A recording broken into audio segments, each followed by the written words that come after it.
I walked away from my own wedding after my groom's best man humiliated me with a cruel prank, and even 8 months later he won't stop trying to fix it. Hey there, redditors, this is an angry venting session, a cry for help, but relax. I'm doing better now. It's just the feminine rage at the moment. I'll jump straight to the situation and share an unbiased experience. So I left my groom at the altar 8 months ago. Yeah, I know how that sounds. But before you all judge me, hear me out. The person who breaks off a relationship is normally thought to be the heartless one, because how can they hurt when they caused it? Right? But that is not true. People in my situation will understand what I'm talking about. Well, everyone sympathizes with the person getting dumped. No one seems to care about the person who gathers up enough courage to end the relationship, not defending toxic people who hurt their partners. But some people just make you miserable until that becomes your reality. It can be in so many forms. Some men are emotionally distant. Some are always too busy with everything except for their partners. Some don't have the guts to stand up for their partners. Some disrespect their partners and label them as mere jokes. Some undermine them, gaslight them, and break off their confidence anytime they do anything remotely good to shine or get success. My man had all of these wonderful traits. Yeah, that's a saint right there. And let's not even try analyzing the character of his wonderful best friend who had all of these qualities at some sort of an enhanced level. These two men made my life miserable for so long that I thought that this was how one was supposed to live. The amount of peace that I have in my life presently, after I kicked them out of my life, is something out of this world, but they're back creating mass. Because who screams chaos other than them? So to make you guys understand this, I have to take you back to my college days. Yes, I admit that I was stupid enough to date this man for 4 long years. But I was the stupidest to accept his proposal and decide to become his wife. So my ex and his best friend have been pretty close since kindergarten, and they are very similar to each other. The same sexist, misogynistic, insecure, overconfident traits. It wasn't always so bad. I had my good days with my ex. Initially, he was very charming, and believe me, when I say this, that man knew how to be charming. He wanted to impress me, and it worked. The first few months were really good, after which one after the other, the layers started falling off as I could see his real self. It started with him being always unavailable and busy, while he was busy partying with his friends. This was what started the issues, and next was this him gaslighting me into thinking that I was crazy and delusional insecure for asking him why he wouldn't give me his time. This continued for quite some time, and once college was over and I was looking for a job, he'd laugh at my face in front of our friends, urging others to join in. His approach was something like this: "You'd never get hired. LOL, even if you do, you'll be fired."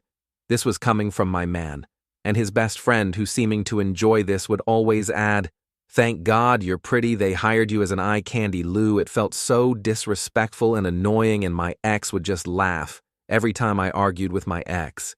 He would share it all with his friends. He would include a third person in our issues, and his best friend would call me all sorts of names and label me as a dramatic and impulsive woman.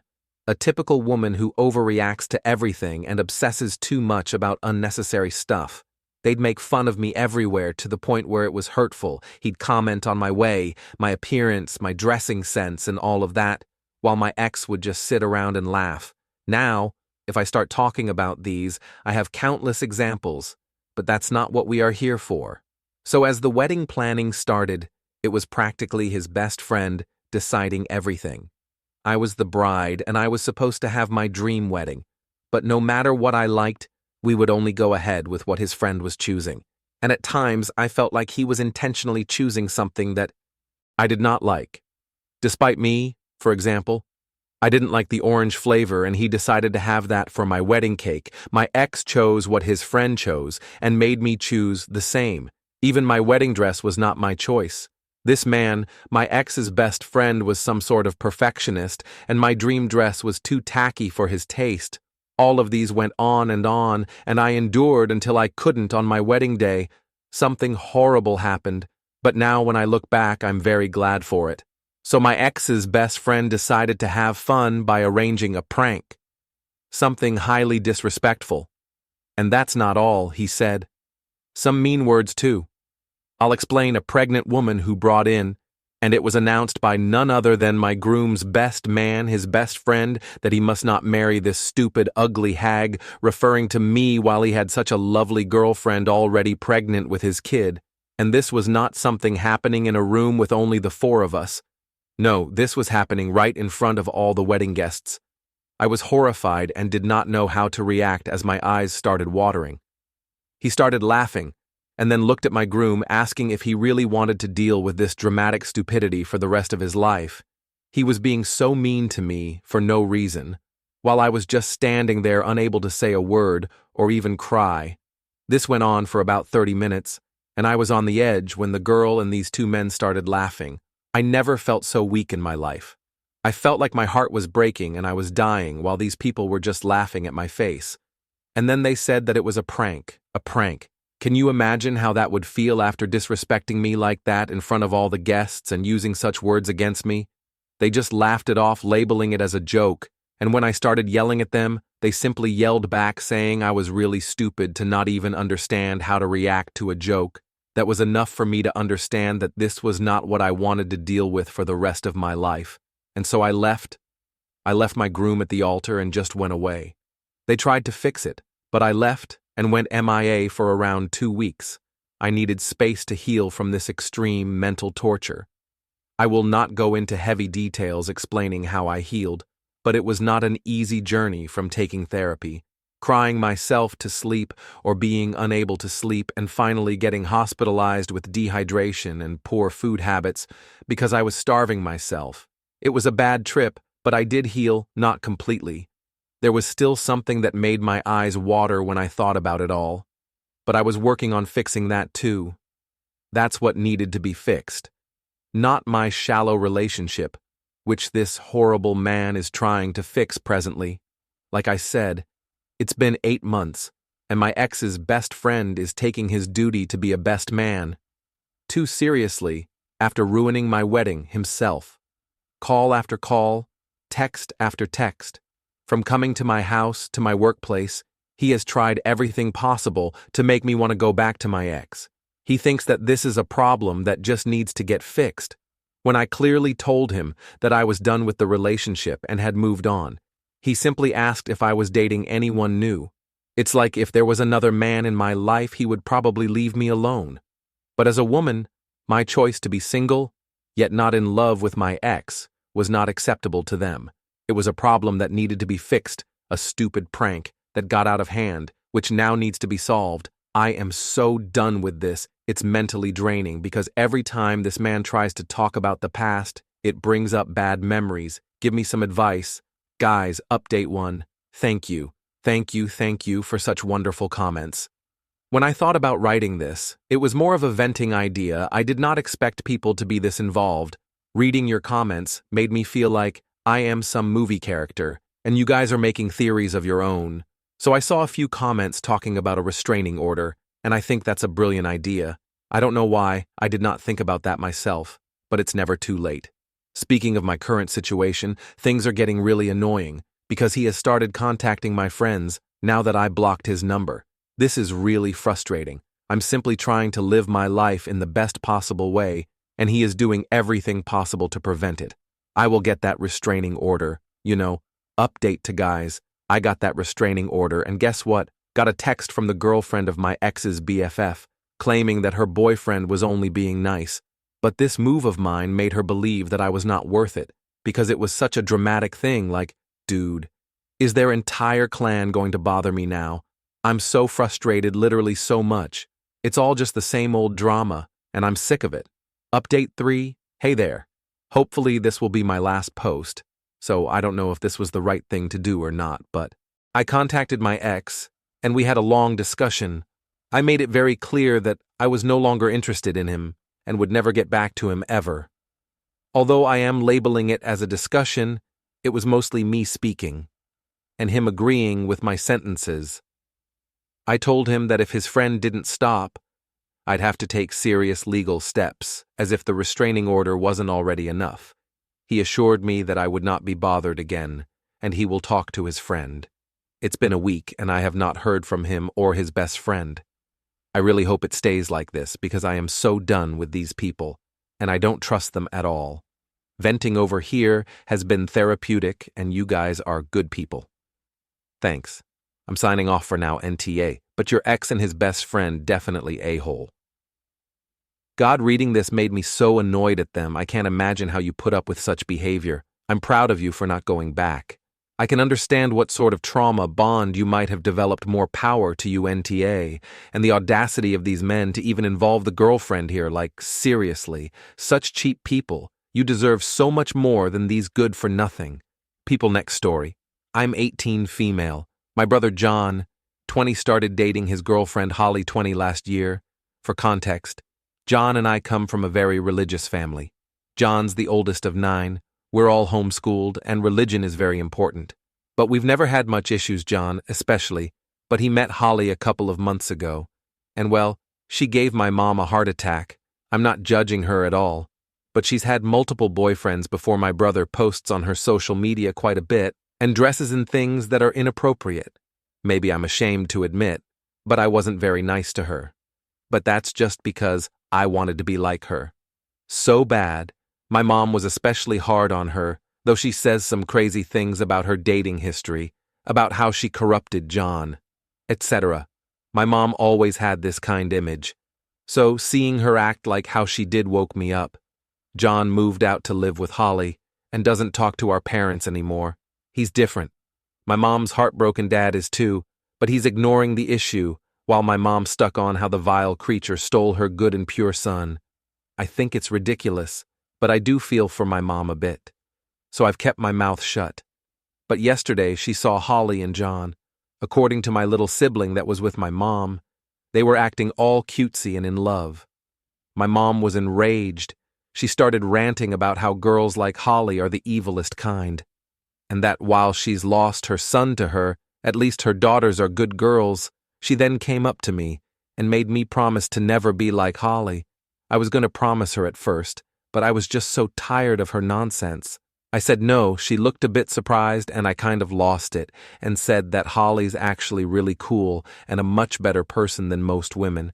I've met her body count or the way she dresses, be damned. I saw my mom start to cry, but I couldn't help it. I told my mom that to me, Holly is a better person than she'll ever be, and also that I'd rather be just like Holly than like her. My mom cried even harder and said that I broke her heart, just like John did, and also said she can't believe I'm choosing Holly over her. She ran to her room and hasn't really come out since my dad's upset with me, and I feel terrible now. I should have just not said anything, but it felt really good to tell her. Holly really is a good person, and I miss John. I hate that my mom ruined things, but maybe it isn't fair for me to do what I did. AANTA. Your mother is a freaking Apache helicopter of helicopter parents. It definitely seems like your mom has made no attempt to get to know Holly and only wants to judge her. This kind of behavior will only drive more of her kids away and make them never want to talk to your mom again. Sounds like your mother's been trying to teach all about the hate in religion instead of love, NTA, because you're still young, and I'm guessing a bit sheltered in the house of rules and beliefs your brother stepped out and into the 21st century modern world, and it is his choice if he wants to join it, while the bursting out could have been handled better. I think it is great. You don't stay oppressed in your thoughts, and your mom was shaming the poor girl. Good luck. It may be a rough road until you are a legal adult to choose what you want. Next story. ATA for finally telling my brother the truth, but throwing my parents under the bus to do so. I, 36 male, used to run a company with my 35 male brother and both my parents. It was supposed to be the dream of the sons taking over the family business. I had the ability to work in every department. So over the course of the last 10 years, I progressed to running the company. My brother, who worked harder than anyone else, floundered with any real responsibility. He was the ultimate task doer, but asked him to manage anyone or anything, and it would be a dumpster fire. My parents would protect my brother by tying my hands behind my back in regards to saying anything bad to my brother about the quality of his work or how he was failing at being a manager. My parents did not want his feelings to be hurt. My brother would get moved to a different department or have his job description changed, so he wasn't in charge of anything that would hurt the company. Me, they would never tell him. He wasn't doing his job right. They would never tell him. He sucked at his job. It was easy for them to lie to him, so they could avoid any conflict or hurt feelings. I was complicit with this. I kept up the lies I played. The game resentments grew. My brother was still getting paid the same as me. I was running the company. At this point, he was basically still in an entry-level position. So 2 years ago, I started a different company and left the family, one less than a year later. My parents asked me to come back. I accepted on condition that my brother would be bought out of the company. They agreed. So with my brother being bought out, I am now running the company solo. We gave him a group of our customers that he now services under his own company name. Life is good. Or so I thought. I found out from one of my employees that my brother has been stealing products out of our warehouse. They were under the impression that he had some sort of deal worked out with me because we were family. Nope, he was just plain stealing. So when I confronted my brother, he admitted to stealing, but went off on this rant on how I never respected him, that I was the biggest a-hole because I was mean, and on and on. So then, and there, I decided to stop lying and essentially told him all of the lies from the last 10 years, how he got the short end of the stick, because no one ever told him what he was doing was wrong, how our parents just didn't want to hurt his feelings but knew he couldn't run the company. I was done lying. I just sat there and told the truth. So my parents are now mad at me. Because he's mad, like, mad. And he has gone no contact with them, and they are worried that they won't be able to ever see him or their grandchildren again. So Aida, for finally telling my brother the truth but throwing my parents under the bus to do so. Edit. To add more information to this story. It was not like my brother was thrown into a situation without training. We provided informal training on how to learn more about the business. Like, this is how we do the books, come with me on the job site. So I can show you this formal training, both trade-specific and management courses. He was not thrown to the wolves. He just never cared to pick it up or try to step up. I left the company because of the toxic environment and all of the built-up resentments. I came back to the company because my parents' retirements are tied to the company, and without a son to run it or a sale, they would have lost everything. I still run. The other company I started last. I knew I was an a-hole for what I did to my brother when I told him the truth. I was also apologizing to him for my part in all of it. I was asking if I was the a-hole for throwing my parents under the bus in the truth apology. Ash stealing is wrong. Your brother shouldn't do that. But you and your parents set your brother up for inevitable failure. You claim to have run every department in this company, and you went along with your parents and lied to your brother. You were complicit in this. If your brother was in a role and he failed, that's on him. But if you all let him constantly fail and moved him from department to department to fail again, you're ultimately failing your other employees and the company.